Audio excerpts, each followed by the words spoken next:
ಆರೋಗ್ಯವೇ ಭಾಗ್ಯ ಎನ್ನುವಂತೆ ನಾವು ದಿನನಿತ್ಯ ಆರೋಗ್ಯದ ಬಗ್ಗೆ ಕಾಳಜಿಯನ್ನ ವಹಿಸ್ತಾನೆ ಇರಬೇಕು. ಬೆನ್ನು ನೋವು, ಅಜೀರ್ಣ, ಮೂತ್ರ ವಿಸರ್ಜನೆಯನ್ನ ಸಾಮಾನ್ಯ ಸಮಸ್ಯೆ ಅಂತ ನಾವು ಯಾವುದೇ ಕಾರಣಕ್ಕೂ ನಿರ್ಲಕ್ಷ್ಯವನ್ನ ಮಾಡಲೇಬಾರದು. ಆದ್ರೆ ಇದೀಗ ಸಣ್ಣ ಪುಟ್ಟ ಆರೋಗ್ಯದ ಸಮಸ್ಯೆಗಳಿಗೆ ನಿರ್ಲಕ್ಷ್ಯವನ್ನ ವಹಿಸಿದ್ರೆ ಅದು ಜಾಸ್ತಿ ಆಗ್ತಾ ಇದೆ.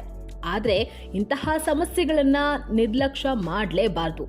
ಅದರಲ್ಲೂ ಪುರುಷರು ಮಾತ್ರ ಇದ್ರ ಬಗ್ಗೆ ಸಮಸ್ಯೆಗಳು ಕಂಡು ಬಂದಂತಹ ಸಂದರ್ಭದಲ್ಲಿ ಸಾಮಾನ್ಯ ಸಮಸ್ಯೆ ಅಂತ ನಿರ್ಲಕ್ಷ್ಯವನ್ನ ಮಾಡಲೇಬಾರದು. ನಿಮ್ಮ ತ್ವಚೆಯಲ್ಲಿ ಇತ್ತೀಚೆಗೆ ಅಸಹಜ ಗಂಟು ಬಂದಿದ್ರೆ ನಿರ್ಲಕ್ಷ್ಯವನ್ನ ಮಾಡಲೇಬೇಡಿ. ಇದು ಕ್ಯಾನ್ಸರ್ನ ಪ್ರಾರಂಭದ ಲಕ್ಷಣ ಆಗಿರಬಹುದು.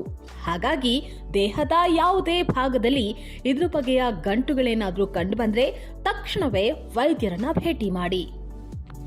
ಶಬ್ದ ಗೊರಗೊರ ಅಂತ ಬರೋದು, ವಿಪರೀತ ಕೆಮ್ಮು, ಎಷ್ಟೇ ಔಷಧಿಯನ್ನ ತೆಗೆದುಕೊಂಡು ಕಡಿಮೆ ಆಗ್ತಾ ಇಲ್ಲ, ಶಬ್ದದಲ್ಲಿ ಕೂಡ ಬದಲಾವಣೆ ಆಗಿದೆ, ಉಸಿರಾಟದಲ್ಲಿ ತೊಂದರೆ ಆಗ್ತಾ ಇದೆ ಅಂತ ಅಂದ್ರೆ ಅದು ಶ್ವಾಸಕೋಶ ಕ್ಯಾನ್ಸರ್ ಲಕ್ಷಣ ಇರಬಹುದು. ಕೆಮ್ಮಿದಾಗ, ಕಫದಲ್ಲಿ ರಕ್ತದ ಕಲೆಗಳು, ಈ ಬಗೆಯ ಲಕ್ಷಣಗಳೇನಾದ್ರೂ ಕಂಡು ಬಂದಾಗ ನಿರ್ಲಕ್ಷ್ಯವನ್ನ ಮಾಡಲೇಬೇಡಿ. ಇದ್ದಕ್ಕಿದ್ದಂತೆ ಮೈ ತೂಕ ಕಡಿಮೆ ಆದ್ರೆ, ಇತ್ತೀಚೆಗೆ ತುಂಬಾನೇ ಮೈ ತೂಕ ಕಡಿಮೆ ಆಗಿದೆ, ತುಂಬಾನೇ ಸುಸ್ತನಿಸ್ತಾ ಇದೆ, ಕೆಲಸ ಕಾರ್ಯಗಳ ಕಡೆಗೆ ನಾವು ಗಮನವನ್ನು ಹರಿಸೋದಕ್ಕೆ ಸಾಧ್ಯ ಆಗ್ತಾ ಇಲ್ಲ ಅಂತ ಅಂದ್ರೆ ನೀವು ನಿರ್ಲಕ್ಷ್ಯವನ್ನ ಮಾಡಲೇಬಾರದು. ವೈದ್ಯರನ್ನ ಭೇಟಿಯಾಗಿ ಕ್ಯಾನ್ಸರ್ ಸಂಬಂಧಿ ಪರೀಕ್ಷೆಯನ್ನ ಮಾಡಿಸ್ಕೊಳ್ಳೋದು ಒಳ್ಳೆಯದು.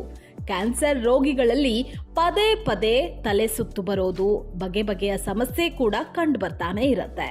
ಕುತ್ತಿಗೆ ನೋವು, ಸೊಂಟ ನೋವು, ತಲೆನೋವು, ಕಿಬ್ಬೊಟ್ಟೆಯಲ್ಲಿ ನೋವು, ಈ ರೀತಿ ಇಂತಹ ಸಮಸ್ಯೆಗಳು ಕಂಡು ಬಂದಾಗ್ಲೇ ನಾವು ಪರೀಕ್ಷೆಯನ್ನ ಮಾಡಿಸ್ಕೊಂಡ್ರೆ ಗುಣಮುಖರಾಗೋದು ಸುಲಭ ಆಗುತ್ತೆ. ಅಜೀರ್ಣ ಸಮಸ್ಯೆ ಕೂಡ ನಿರ್ಲಕ್ಷ್ಯವನ್ನ ಮಾಡಬಾರ್ದು. ಆಗಾಗ ಅಜೀರ್ಣ ಸಮಸ್ಯೆ ಉಂಟಾಗ್ತಾ ಇದೆ, ಆಹಾರವನ್ನ ನಮ್ಗೆ ನುಂಗೋದಕ್ಕೆ ಕಷ್ಟ ಆಗ್ತಾ ಇದೆ, ಗಂಟ್ಲು ನೋವು, ಈ ರೀತಿ ಬಗೆಯ ಸಮಸ್ಯೆಗಳು ಕಂಡು ಬರ್ತಾ ಇದ್ರೆ ನಿರ್ಲಕ್ಷ್ಯವನ್ನ ಮಾಡಲೇಬೇಡಿ. ಕ್ಯಾನ್ಸರ್ನ ಈ ಲಕ್ಷಣವನ್ನ ನಿರ್ಲಕ್ಷ್ಯವನ್ನ ಮಾಡಲೇಬೇಡಿ. ತ್ವಚೆಯ ಬಣ್ಣ ಬದಲಾಗೋದು, ಊತ ಕಡಿಮೆ ಆಗದೆ ಇರೋದು, ಮಚ್ಚೆ, ಅದರ ಬಣ್ಣ ಮತ್ತೆ ಗಾತ್ರದಲ್ಲಿ ಬದಲಾವಣೆ ಕೂಡ ಕಂಡು ಬಂದ್ರೆ ನಿರ್ಲಕ್ಷ್ಯವನ್ನ ಮಾಡಲೇಬೇಡಿ. ಈ ಸಮಸ್ಯೆಗಳು ಸಾಮಾನ್ಯ ಅಂತ ನಿಮ್ಗೆ ಅನ್ನಿಸಬಹುದು, ಆದ್ರೆ ಅದು ಕ್ಯಾನ್ಸರ್ನ ಲಕ್ಷಣಗಳಿರಬಹುದು. ಕ್ಯಾನ್ಸರ್ ಪ್ರಾರಂಭದಲ್ಲಿಯೇ ಗುರುತಿಸಿಕೊಂಡ್ರೆ ಚಿಕಿತ್ಸೆಯಿಂದ ನಾವು ಗುಣಪಡಿಸಿಕೊಳ್ಳಬಹುದು. ಅದೇ 4ನೇ ಹಂತ ತಲುಪಿದ್ರೆ ಕಷ್ಟ ಸಾಧ್ಯವಾಗುತ್ತೆ. ಇದ್ರ ಬಗ್ಗೆ ಜಾಗೃತೆಯನ್ನ ವಹಿಸಿ.